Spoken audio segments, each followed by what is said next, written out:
میں بات یہ ہے کہ جماعت اسلامی جموں و کشمیر جو ہے یہ ایک جمہوری عمل پر پورا یقین رکھتی ہے اور 1971 سے یہ الیکشنوں میں حصہ لیتی آئی ہے. تو پھر 87 میں یہاں ایک فرنٹ وجود میں آیا جس کا نام تھا مسلم یونائٹڈ فرنٹ. اس میں جماعت کا بڑا زبردست رول تھا.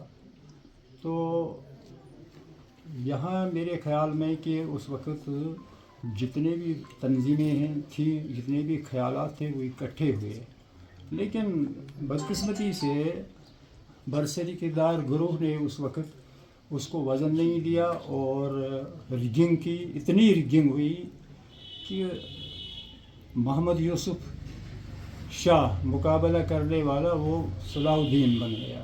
اتنا انہوں نے جذبات کو ٹھیس پہنچائی. تو پھر جماعت بدل ہو گئی.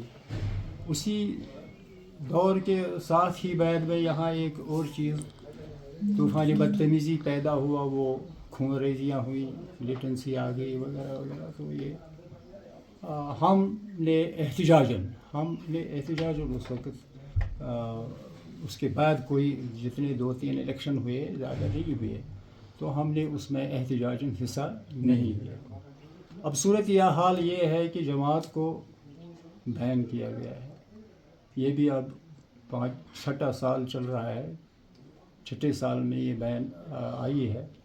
تو ہم نے فیصلہ کر لیا، جماعت کی شورا نے فیصلہ کیا کہ وہ اپنے پینل اس لیے رکھا گیا ہے کہ یہ بین لفٹ ہونے کے لیے وہ تگدو کریں گے، بات چیت کریں گے سینٹرل گورنمنٹ سے. تو اسی سلسلے میں اب یہ الیکشن بھی سامنے آ گئے.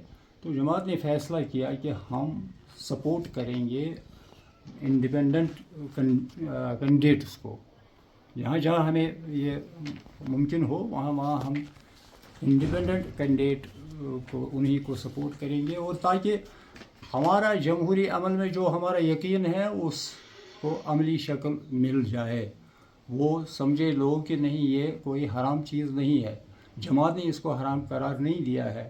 جماعت آئے گی اور جمہوری طریقے سے اپنے سب مسئلے حل کرانا چاہتی ہے. بین بھی اٹھے گی، انشاءاللہ اٹھے گی اور اٹھنا ہی ہے ایک دن. تو اس کے لیے بھی ہم جمہوری طریقہ اختیار کیے ہوئے ہیں، اور بات بھی چل رہی ہے سینٹرل گورنمنٹ کے ساتھ. ابھی وہ آخری مرحلہ نہیں آیا. تو اسی لیے ہم نے یہ کینڈیڈیٹس کہیں ہم نے سپور آنے کا مقصد تو یہی تھا کہ ہم اپنے کینڈیڈیٹ کو، جو کینڈیڈیٹ جس نے ہمارے ساتھ جو الائی ہوئے ہیں ہمارے ساتھ، اور